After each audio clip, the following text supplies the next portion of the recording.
হুজুর এটাই শুধু না গো নবী, যখন ফুলের রস নিয়ে এসে আমরা মৌচাকের মধ্যে রাখি নবী গো,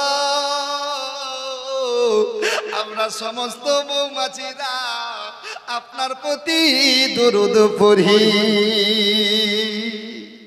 তো আমি বলতে চাই যে দুরূদ পড়তে পড়তে যদি আপনার অন্তর শীতল হয়ে যায়, তাহলে ভাববেন যে আপনার অন্তর নবীর মহব্বতে নূরে ঝলমল হয়ে গেছে। ওয়া ওয়া ওয়া সুবহানাল্লাহ। আমরা ভাবি যে এই দুরূদ শুধু খালি উম্মতে মুহাম্মদই পড়ে, ঠিক কি না?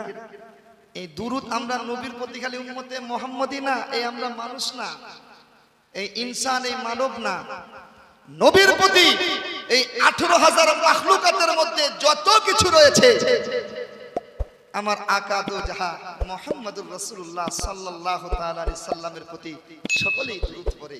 তো একটা দুরূদের ছোট্ট ওয়াকিয়া বলে আমার বক্তব্য স্টার্ট করব, তারপরে আয়াতের ব্যাখ্যা করব। একদিন মায়ার নবী দয়ার রাসূল আমার সফরে যাচ্ছেন, কিছু সাহাবায়ে কেরাম সঙ্গে রয়েছেন, আর খাস করে হযরতে মাওলা আলী শেরে খোদাও সাথে আছেন। সুবহানাল্লাহ। সফরে যেতে যেতে যেতে যেতে হঠাৎ এক জায়গায় বসে গেলেন, বলুন সুবহানাল্লাহ। সাহাবায়ে কেরামরা বসে রয়েছেন, আমার রাসূল বলছেন, এ আমার সাহাবায়ে কেরামরা শোনো, তোমাদের ঝোলার মধ্যে, টোপলার মধ্যে, ব্যাগের মধ্যে যদি কিছু খাবার থাকে, তোমরা খাবারগুলি বের করো, এই জায়গায় বিশ্রাম করে তোমরা খাবারগুলি খেয়ে নাও। বলুন সুবহানাল্লাহ। আল্লাহ রাসূল নবী মুহাম্মদুর রাসূলুল্লাহ সাল্লাল্লাহু তাআলা আলাইহি সাল্লাম ওই সফরে যেতে যেতে এক জায়গায় দাঁড়িয়ে সাহাবায়ে কেরামদেরকে বসতে বললেন। ওরে আমার সাহাবীরে, ও আমার সাহাবীরা, শোনো শোনো শোনো, তোমরা এই জায়গায় বসে যাও, বিশ্রাম করো, আরাম করে নাও। সফরে আছেন নবী আমার, বিশ্রাম করো, আরাম করো, আর তোমাদের ঝোলা টোপলার মধ্যে, ব্যাগের মধ্যে যা কিছু খাবার আছে তোমরা বের করো আর খেতে শুরু করো। বলুন সুবহানাল্লাহ। আমার নবী, আপনার নবী, দো জাহান নবী, আকায়ে দো জাহান, আল্লাহু আকবার। সফরে এই দৃশ্য করার পরে সাহাবায়ে কেরামরা সমস্ত নিজের ঝোলা থেকে, টোপলা থেকে, ব্যাগ থেকে যেন সকলেই সাহাবায়ে কেরামরা একটা একটা করে, কেউ দুটা, কেউ তিনটা, একটা দুটা করে শুকনা শুকনা রুটিগুলো বের করেছে। বলেন সুবহানাল্লাহ। সুবহানাল্লাহ। শুকনা শুকনা রুটি আমার আপনার নবী দোজার বাদশা কামলা তাজদারে মদিনা ওই জায়গায় বসে আছেন। সমস্ত সাহাবায়ে কেরামরা ব্যাগ থেকে, ঝোলা থেকে রুটিগুলো বের করেছে। আমার নবী রাহমাতাল লিল আলামিনের হাতেও যেন রুটি রয়েছে, শুকনা রুটি। এ মুসলমান, একটু ওয়াজের দিকে ধ্যান দিয়ে যান, দিলের কানটা লাগায় একবার শুনে যান যে দুরুদের কত বড় ফজিলত, দুরুদ পড়লে কি পাওয়া যায়, আর দুরুদ পড়লে কতটা নবীর নিকটে হওয়া যায়, কত নবী প্রেমিক হইলে দুরুদ পড়া যায়। এইবার কি হলো বাবা, সঙ্গে সঙ্গে শুকনা রুটি সমস্ত সাহাবায়ে কেরামরা বের করে খাবে কি, আর ইতিমধ্যে যেন একটা মৌমাছি আমার নবীজির মাথা মুবারকে ভন ভন ভন ভন করে, আমার নবীজির মাথা মুবারকে ভন ভন ভন ভন করে গুনগুন গুনগুন করতে থাকে। সাহাবায়ে কেরামরা যেন লক্ষ্য করে দেখে আমার নবীর মাথা মুবারকে, সার মুবারকে একজন মৌমাছি, একটা মৌমাছি যেন ভন ভন ভন ভন করতে থাকে। আমার নবীকে কি যেন বলে যায়। সাহাবায়ে কেরামরা বলছেন, নবীজি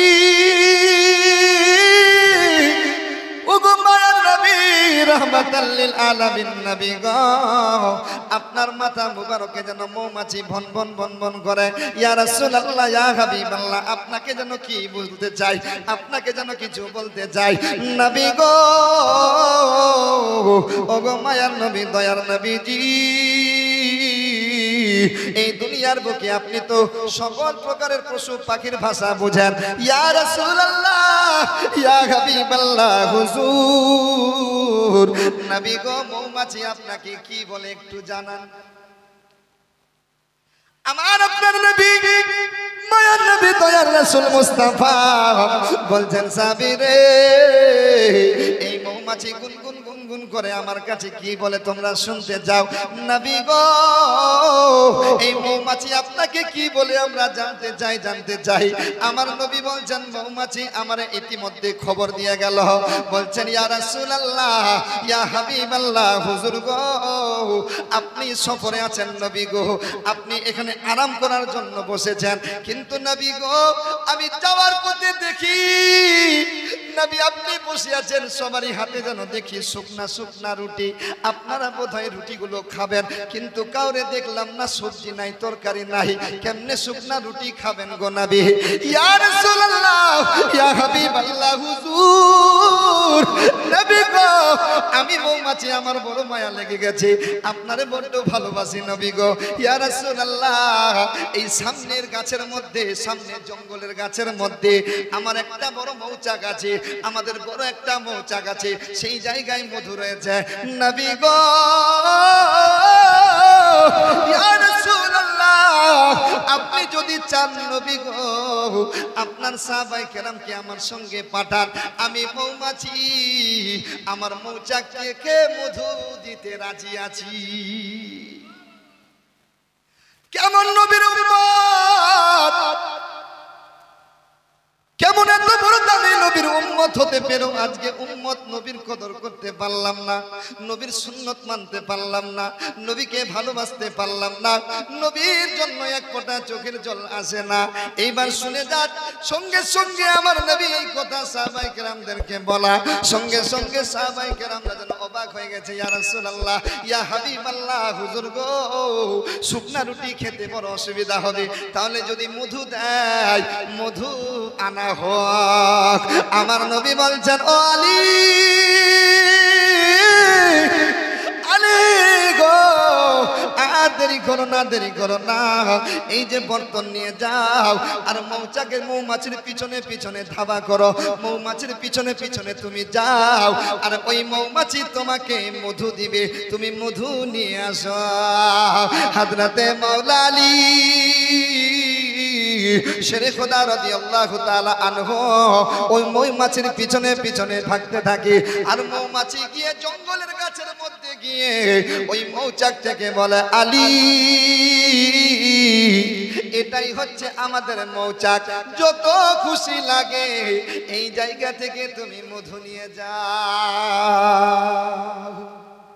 কে নবীজির গোলামের কোনো চিন্তা নাই, চলো নবীজির জান্নাতে মদিনাতে যা, চলো নবীজির জান্নাতে মদিনাতে যাই।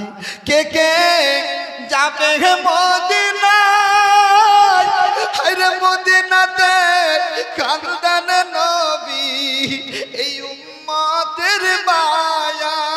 वाह वाह वाह सुभान अल्लाह।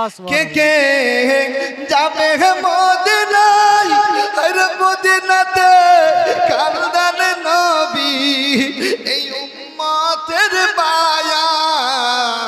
আর দিন রজনী কাঁদেন নবী জেগে মদিনায়।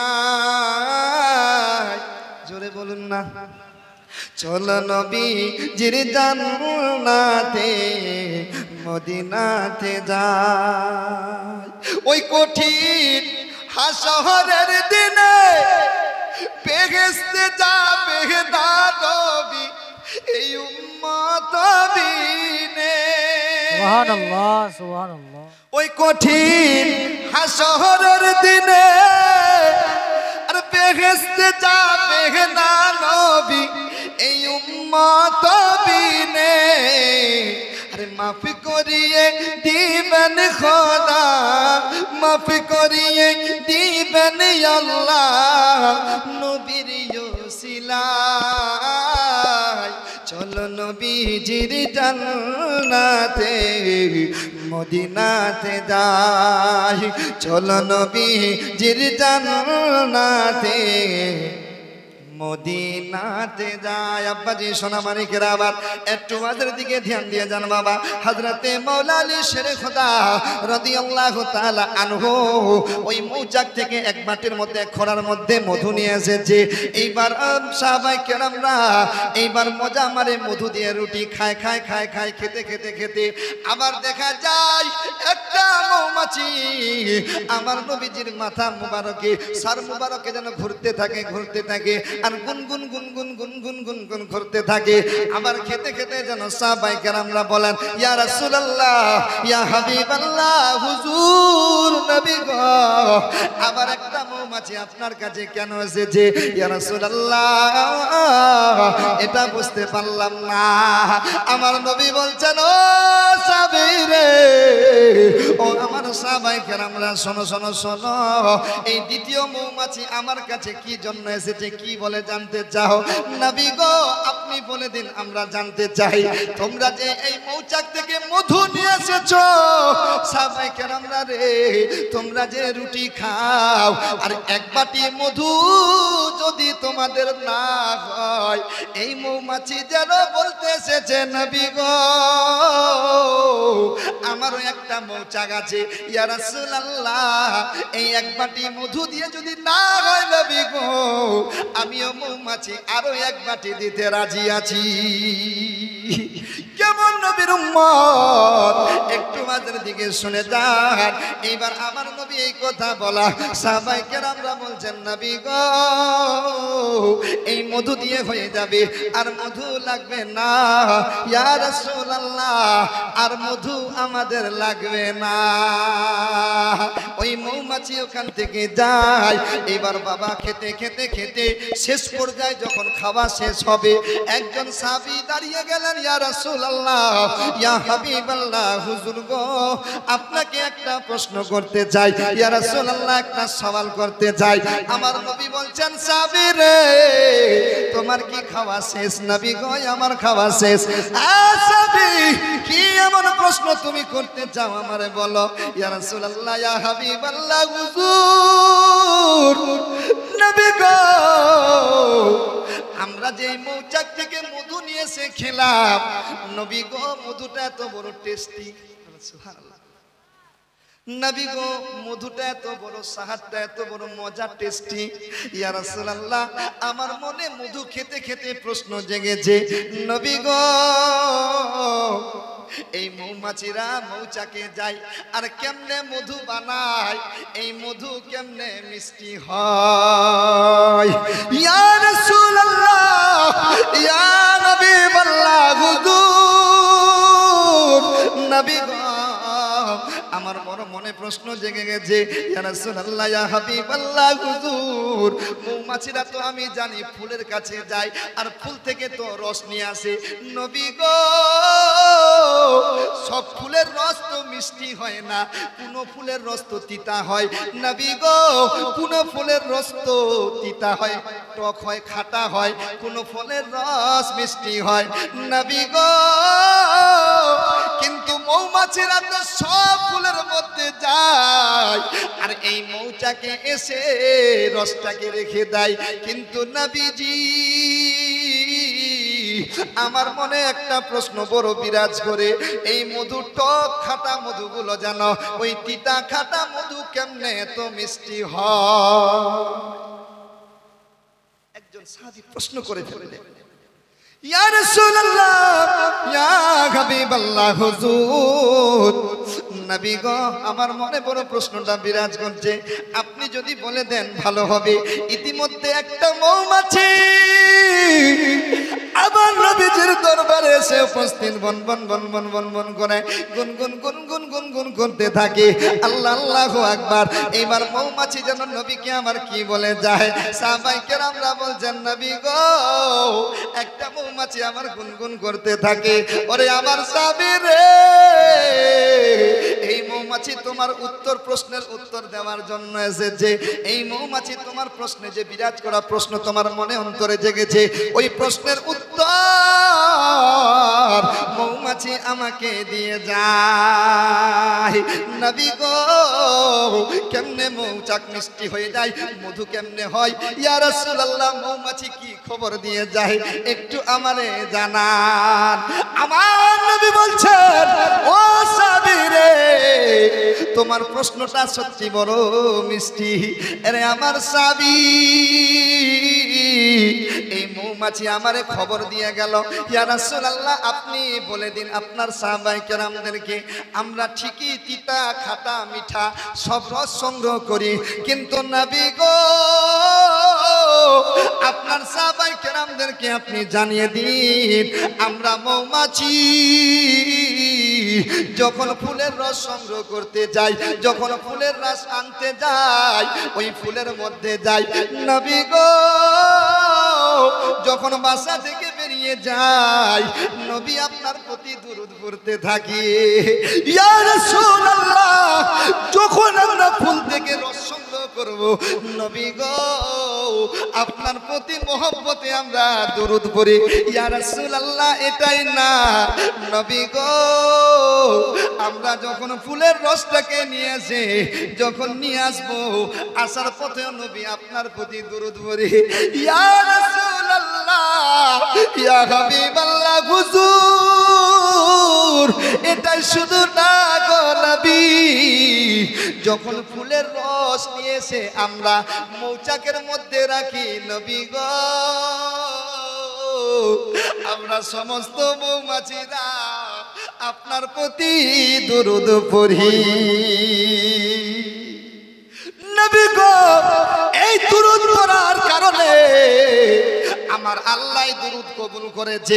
আমার আল্লাহ আওয়াজ দেয়, মৌমাছিরা আমার নবীকে এত তোরা ভালোবাসিস, এই ভালোবাসার বদলায় আমি আল্লাহ দেব। আরে মৌমাছিরা তোমরা আমার নবীর প্রতি দুরূদ পড়ো, আমি আল্লাহ রাজি হয়েছি, আমি আল্লাহ খুশি হয়েছি, আমি আল্লাহ তোমাদের প্রতি সন্তুষ্ট হয়েছে, আমি আল্লাহ তোমাদের খাটা তিতা মধুকে রসকে আমি আল্লাহ আমার নবীর প্রতি দুরূদ পড়ার কারণে আমি আল্লাহ মিষ্টি বানায়া দিয়েছি। আর মদিনা মদিনা আশিক মুমিনের ঠিকানা, বলুন না সুবহানাল্লাহ। আচ্ছা আমার একটা অভ্যাস আছে যে আমি কিন্তু ওয়াজও পড়ি, গজলও পড়ি। গজল শুনেন তো? ভাল লাগে না শুধু ওয়াজ শুনবেন? শুনবেন গজল? কে কে শুনবেন হাত টানো দেখি। সুবহানাল্লাহ। তো গজলও চলবে তাহলে নাকি?